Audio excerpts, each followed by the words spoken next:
Welcome to the Service Department News Podcast, where we discuss all the latest news and developments from across the service department, apart hotel and extended stay sectors. So today I'm speaking with Merilee Karr, CEO of UnderTheDoormat.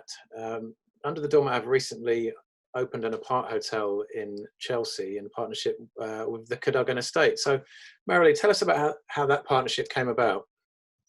Yeah, so actually it came about because one of our investors introduced us to the Cadogan Estates, and they were at that point looking at what they were going to do next with this building, 3 Sloane Gardens, because the lease and the previous people that they'd worked with was coming to an end, and they wanted to run it much more as an upscale boutique apart hotel. So UnderTheDoormat, obviously having experience of managing homes across London, we were well placed to do this. It's a smaller building than a lot of hotels, and it's all apartments. So there are 9 apartments plus the apartment where the caretaker is living, who's our reception and concierge and everything all in one.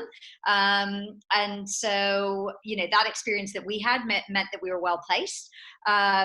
And that was quite a long period, because originally they were going to renovate the whole building and then appoint the operators. So we met them before they conducted those renovations. And then Colliers International was hired to find the operator. So we went through a competitive process with Colliers International and were selected out of that competitive process to operate the building. So that deal was signed back early August. So we've had just under 2 months between signing the contract to launch, which is this Thursday coming up. So it's been an incredibly quick couple of months to get everything ready in the midst of a pandemic. So it's been an exciting project to work on so far, and exciting to be working with one of the great estates. Cadogan is in this for the long term, as are we. And I think it's a great opportunity to work together and show what we can deliver in this kind of context. Mm-hmm. So the building presumably is is a grand Edwardian townhouse that's been converted, is it? Yeah, so it's one of the old buildings. If you sort of just do Google Maps of Sloane Gardens, the whole street is this old red brick. And beautiful tree-lined street. It's stunning. And it's one of those buildings. It's been apartments even before the renovation. So actually in a prior life, this building was actually some kind of timeshares. So that's basically what was in here prior. But it's always been apartments, and it's just been renovated. So everything's brand new, kitchens, bathrooms, all that kind of thing. Mm-hmm. And what do you think made the landlords opt for the apart hotel model rather than more traditional vacation rental units, which perhaps is your background, is more where you're coming from? Well, to be honest, the way I see it is, in the hospitality world, the lines are blurring. So, I don't think customers are looking for necessarily a vacation rental or an apart hotel or a hotel room. They look for location. They look for the kind of thing that they want for their particular circumstances, and they find the product that they like. So I think in many ways in the hospitality world, we've kind of tried to pigeonhole things. It's either a service department, or it's an apart hotel, or it's a vacation rental. And I actually think customers don't care. Customers are looking for the right property in the right location for the right price. And they don't really care what we're branding it. So from our point of view, I think one of your questions is about the types of guests that we'll get.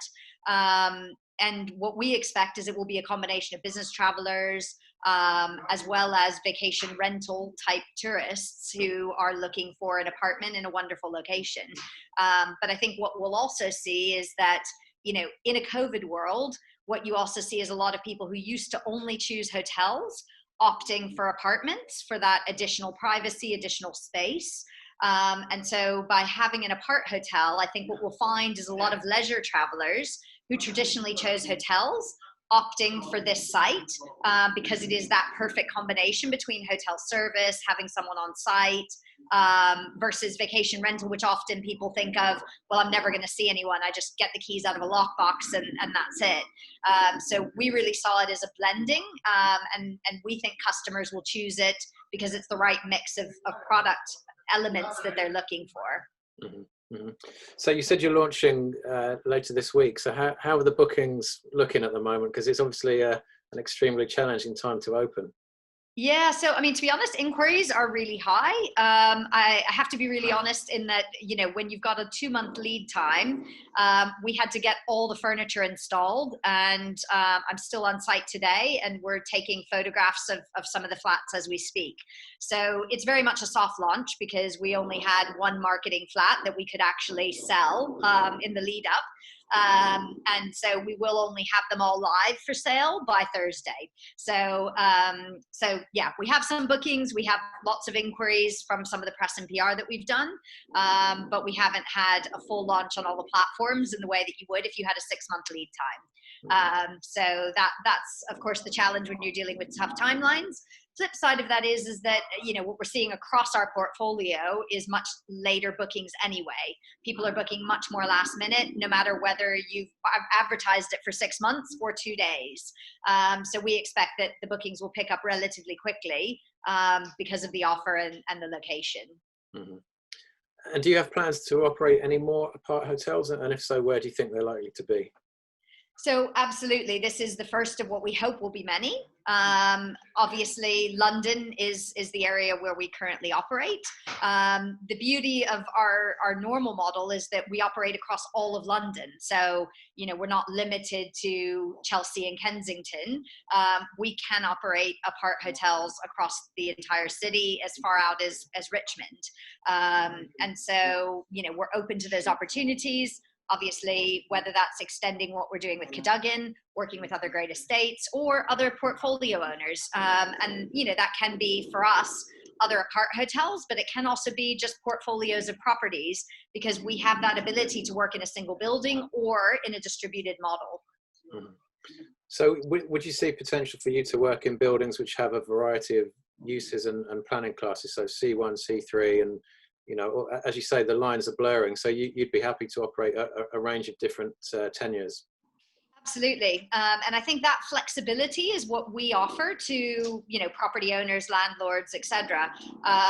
Is that we can operate in any of those instances. So we can operate, where it is up to 90 days per year in this sort of C3 planning class, or we can operate year round, and whether that is a single individual property, a portfolio of properties, or a whole building. So this kind of completes the mix for us because we always did distributed properties or portfolios of properties across different locations. And this building is the first time when we've had so many properties in one building, obviously with C1 planning permission. Mm-hmm. And finally, Merilee, what do you think was the deciding factor in Cadogan choosing you guys rather than anyone else who tendered for the project? I would imagine some sort of more traditional service department operators would have been very interested. So why do you think you got the gig?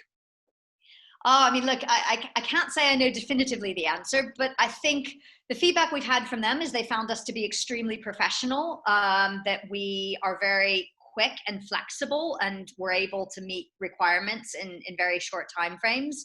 I would say because we're maybe a younger business, we're more agile.